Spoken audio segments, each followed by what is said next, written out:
Coming up on Network Africa,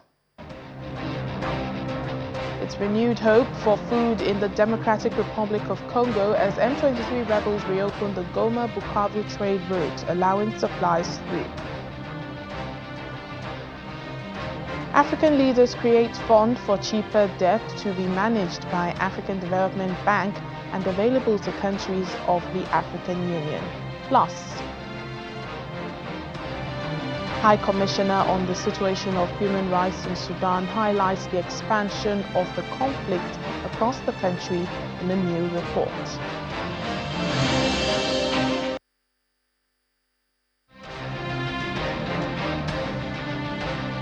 Hello and welcome to the program today. I'm Layo Larinde in Lagos, Nigeria. We begin with an update from the Democratic Republic of Congo.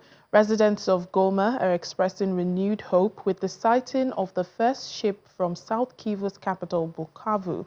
The ship arrived at Port Etoile on Tuesday, following the M23 rebels' order to restore boat operations between the two cities. The Engelbert arrived at the port of Lake Kivu to cheers and whistles from residents on shore. The resumption of boat traffic between Goma and Bukavu is expected to facilitate the delivery of humanitarian aid, which is very crucial for preventing a tangible catastrophe in the region. The M23 group is occupying both cities after seizing them in clashes with government forces earlier in February.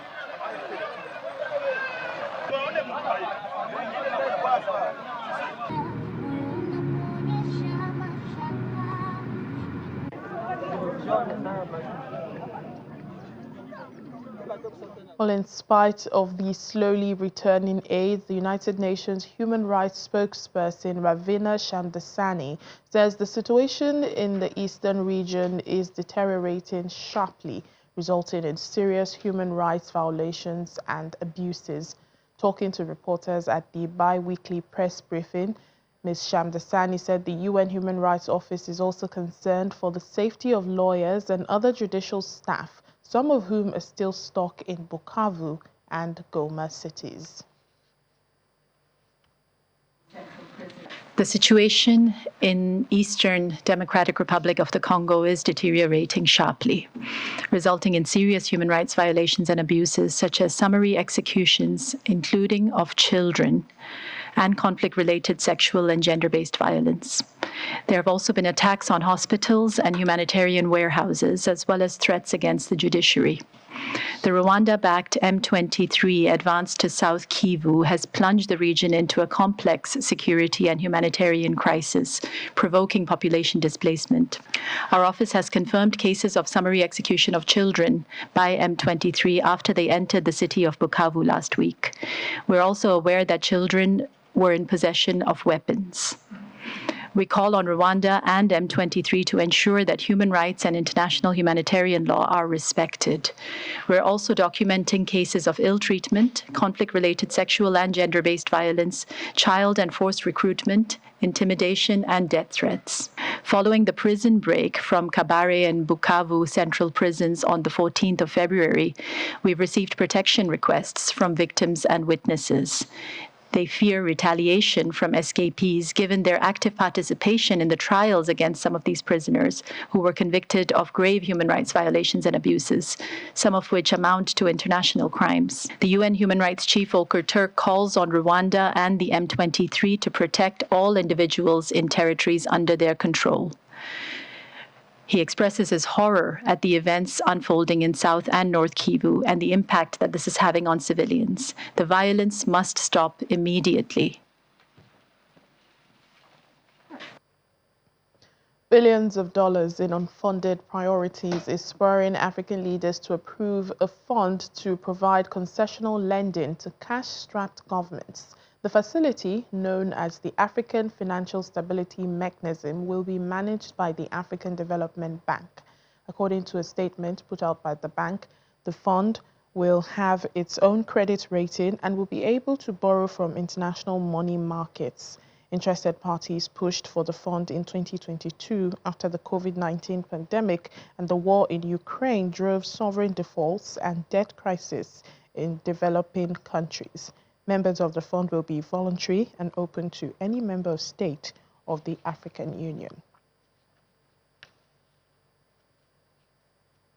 To health matters now, Uganda has discharged the last 8 patients who were recovering from an Ebola outbreak declared last month. Most of the Ebola patients were treated at the main referral facility in the capital, Kampala. The only death from the outbreak was a male nurse on January 30th, a day before the outbreak was declared. His relatives were among those hospitalized with Ebola. Officials documented at least 265 contacts from the initial infection, at least 90 of whom have gone through a complete period of quarantine.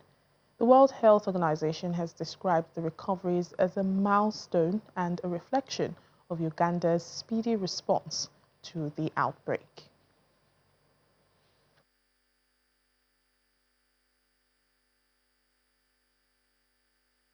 Let's head now to Sudan. The report on the situation of human rights in the country, which highlights the expansion of conflict across the country in 2024, is due to be presented to the Human Rights Council at the end of this month.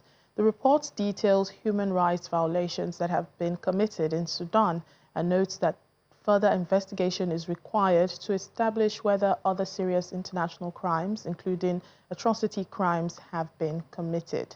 At the bi-weekly press briefing in Geneva, UN Human Rights spokesperson Ravina Shamdasani presented the findings of this latest report. Entrenched impunity is fueling gross human rights violations and abuses in Sudan as fighting spreads to more parts of the country and involves additional armed actors.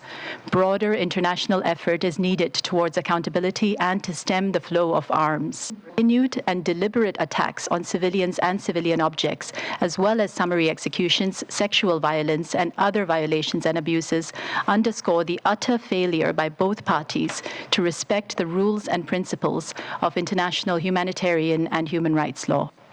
Some of these acts may amount to war crimes. They must be investigated promptly and independently with a view to bringing those responsible to justice. The international community should, among other measures, expand the arms embargo and the jurisdiction of the International Criminal Court to cover the whole of Sudan. They currently only cover the region of Darfur. Conflict-related sexual violence has also been documented, and urgent steps must be taken by the parties to put an end to the persistent use of sexual violence and to hold those responsible to account and to provide redress for survivors. Since April 2023, when the conflict began, it has triggered the world's largest displacement crisis and an unprecedented food security situation, with half the population facing acute food insecurity and famine conditions confirmed in at least 5 locations. We stress that accountability, regardless of the rank and affiliation of the perpetrators, is critical to breaking the recurring cycle of violence and impunity in Sudan. As at the end of December 2024, our office had documented 152 incidents of conflict-related sexual violence involving at least 251 victims.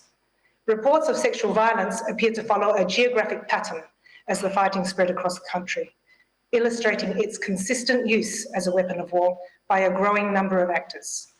More than half of the reported incidents involved gang rape. Cases of sexual violence remain vastly underreported. Let's take you back to one of our leading stories for today, the Ebola outbreak in Uganda. The country has been able to discharge the last 8 patients that were, in the clinic. Joining us now for more on this is virologist and the executive director, Global Health and Infectious Diseases Control Institute, Nasarawa State University, KEFI, Dr. Akiala Ishaku. He joins us from our Abuja studio. Welcome to the program, Dr. Akiala. Thank you for having me, and good evening, viewers. Well, we're seeing in Uganda now that 8 people have been discharged after being treated for Ebola. As far as we know, there is no vaccine for this strain of the disease. How would they have achieved this feat? Yeah, Uganda has been known for to experience sporadic outbreaks of Ebola viruses. You will know that in 2014, they were able to contain the Ebola outbreak. They were also able to contain the outbreak in 2022, 2018, and 2022. In 2022, they were able to contain this outbreak in 69 days. But you know that for the 2025 outbreak, the first index case was discovered on the January 30th, 2025. And so it took roughly 3 weeks for them to be able to contain. Now, why were they able to contain? Uganda is the first country that the license for the first vaccine to be rolled out that was approved in 2019 on compassionate ground was released in Uganda. So what we are seeing now is that the likelihood that the vaccine is working because people may have developed immunity. I was able to also read from other literatures and journals to establish that a lot of people that took the vaccines became immunocompetent and they have a lasting memories towards the infection. Secondly, Uganda was able to contain the outbreak because there were a lot of deployment of resources such as human resources and such as technical resources that requires for the containment. Human resources to be able to engage in contact traces and also the treatment dimension to it, and also be able to do diagnosis. So a lot of people were diagnosed and a lot of people were pinned down for the disease. So huge resources were deployed in this containment. Involvement of partners like WHO and other sister partners were greatly involved. So more resources were deployed. And thirdly, people took the precautionary measures. Having had the experience of 2014, also the experience of 2022, people employed the non-pharmaceutical measures. And the ownership of every containment lies with the people. And so I see that the containment became very, very fruitful because a lot of these strategies were employed. Now, I understand that, there are different strains of this Ebola virus. When Nigeria had the outbreak in 2014, I mean, it was a real challenge. Was that strain stronger than the Sudan strain that Uganda has contained? Yeah, yes. So when we had an outbreak, generally, there are about 4 strains of Ebola viruses. We have the Sudan strain, we have the Zaire strain, we have the 44X strain, and the 4th one. So during our 2014 outbreak, what was predominantly in Nigeria is the Sudan strain, and it was linked to the recent outbreak in Uganda. What came out from the genomic sequencing, it was the Sudan strain. Now, the vaccine that was rolled out was against the Zaire strain. So there are no vaccines yet for the Sudan strain. And so predominantly, Sudan strain tends to be highly, we call it Sudan variant, tends to be more highly pathogenic. It increases infectious rate, it increases hospitalization rate, and also the severity is at the zenith. So what happened in 2014 in Nigeria, it is the Sudan strain. And you know that during the 2014 outbreak in Nigeria, we had a lot of case fatality rate. What the outbreak in Sudan in January 2025 was the Sudan strain that was actually pinned down. And it was responsible for the outbreak in Sudan that led to only 1 case fatality rate with confirmed 8 cases that recovered after time. Yeah, you mean the Sudan strain of Ebola in Uganda, this January 2025. But one word that has stood out in our conversation is the word contained. When we say contained, does this mean, we're out of the woods, the outbreak is over and completely done? Or there are still we still have to observe precautionary measures? Absolutely. Precautionary measures are the way to go. Employing the non-pharmaceutical measures of regular washing of hands, ability to avoid overcrowded places, and also the use of hand sanitizers. And you know that we also need to protect our respiratory tracts by the use of face masks. So the non-pharmaceutical measures are the way to go, the preventive, other than the curative. You made mention earlier from the beginning what does it mean to contain. Epidemiologically, containment refers to as ability to keep an outbreak of an infection over a period of 7 to 14 days without occurrence of new cases, and your ability to also manage the old cases that have been confirmed. In definition of cases, profiling based on scaling, we have what is called the suspected cases, the probable cases, and the confirmed cases. And so your ability not to have new cases over between 7 to 14 days shows that containment has been in place. And whether you do it by contact tracing or more people are recruited, people are contact traced, there have been established diagnoses that they are negative. So over time, for a period of consecutive 7 within 14 days, no cases was reported in Uganda, and then no confirmed cases, and people that were tested positive actually recovered. If we had had more mortality rate other than the first case that have died, then we can question actually the containment exercise or the containment processes. But I want to give kudos to Uganda for actually establishing a very robust containment exercise.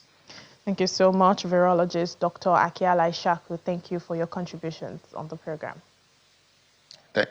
Thank you for having me, and have a rewarding evening.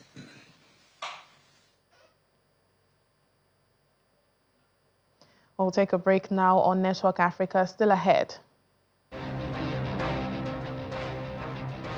A Kenyan engineer revolutionizes classic cars with homegrown innovations. Please join us again.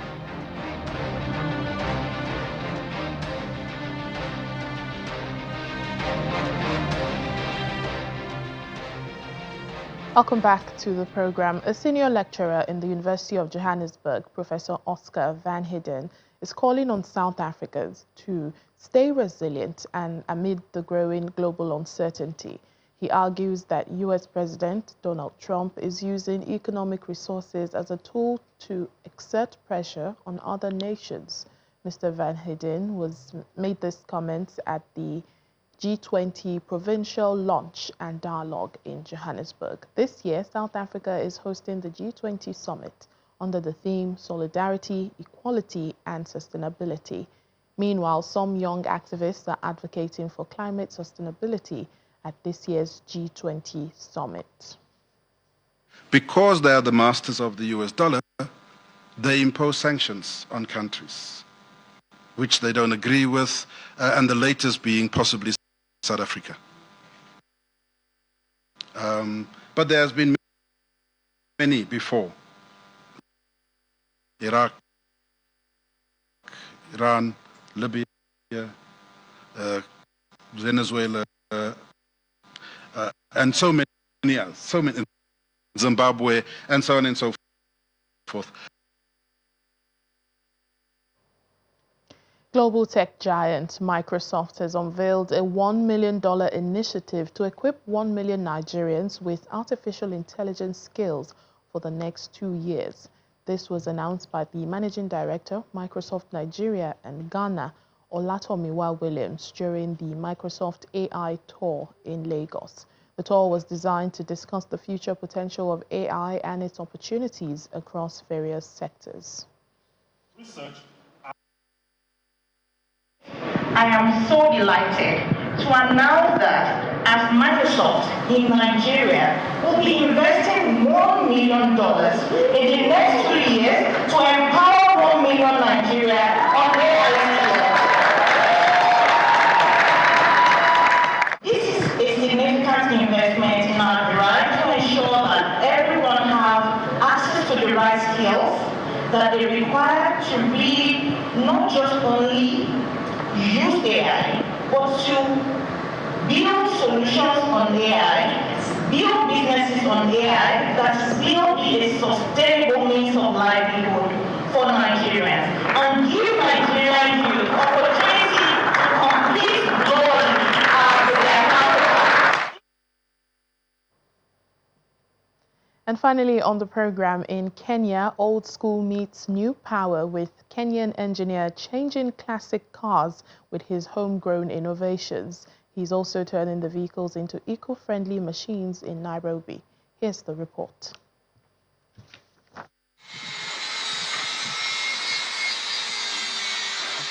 A Kenyan engineer is giving vintage cars a powerful makeover using his innovative fuel injection technology to turn classic vehicles into high-performance, eco-friendly machines in Nairobi. In his car workshop, Peter Imberia is repairing the vehicles with modern and vintage cars, along with motorbikes parked by the repair center awaiting upgrades. What happened is my first machine or my first vehicle was a Mercedes-Benz W21 to be very specific, and came carbureted, okay? So I tinkered with the carburetor for over 3 years. Like I got to the point where I could no longer tune it. Like for fuel economy, I was getting the best. For performance, I was getting the best. But with the carburetor, you can't get best of both worlds. It's either you tune for fuel economy, you lose on performance, or you tune for performance, you lose fuel economy. So I got to the point where I'm in between there. I lose a bit of fuel economy, and I get a little bit of performance, okay? But I wanted more, okay? I knew the engine was built like a tank. Driven by the engine's robust build, he sought a more efficient solution and designed a custom control system to optimize fuel delivery. I didn't want to change the engine. I didn't want to swap it. So I thought, now that I'm able to design my own boards, my own machines, okay? What if I make a control system to control the engine? Now the engine control system, okay? And that's where I began. I bought a dummy engine, or rather a guinea pig engine, fully functional, just the whole engine plus the exhaust pipe, and I began tinkering with it. Imberia made a computerized system that monitors engine parameters in real time, unlike the old carburetors that rely on mechanical parts that are poor when it comes to compensating acceleration and fuel economy. Underscoring that instead of simply selling an electronic control unit, he provides kits with remote support, enabling car enthusiasts worldwide to upgrade their vehicles without requiring deep mechanical expertise. What I'm doing is offering local solution, customized solution for a wider market, okay? And of course, even the costing is very friendly and it's very flexible. I'm using a different route to enter into the market because I'm not just selling the ECU as an ECU. I'm selling you the kit and offer remote support that you can just get the kit, you can install it on your own. You don't have to have heavy mechanical background. We'll guide you remotely until the point the vehicle runs and runs very well, remotely. According to Imberia, his system significantly lower emissions, although it never goes to zero, but reduces greatly to modern standards, highlighting that a 1967 Mercedes-Benz can achieve emission levels comparable to a 2025 model. However, the engineer encounters skepticism from the market, where the adoption and acceptance of local innovations are often undervalued. I wouldn't say the main challenge is the mechanical bit. The main challenge is the adoption and the acceptance in the market, okay? Because when you hear it's a Kenyan who has done this, the mindset is it has to be inferior, he has to be copying somewhere, he's not legit, you get. And maybe they'll be like, it's not reliable, it's supposed to be very cheap, you get. Proving them wrong, it's a hard task because now it takes time for them to see the vehicle is still on the road, still running, still performing best, for them to be like, oh, maybe the system is reliable now. He admits proving them wrong is a hard task, noting that customers demand long-term proof of their vehicle's performance. And that's it on the program for today. Thank you for watching. I'm Layo Olarinde.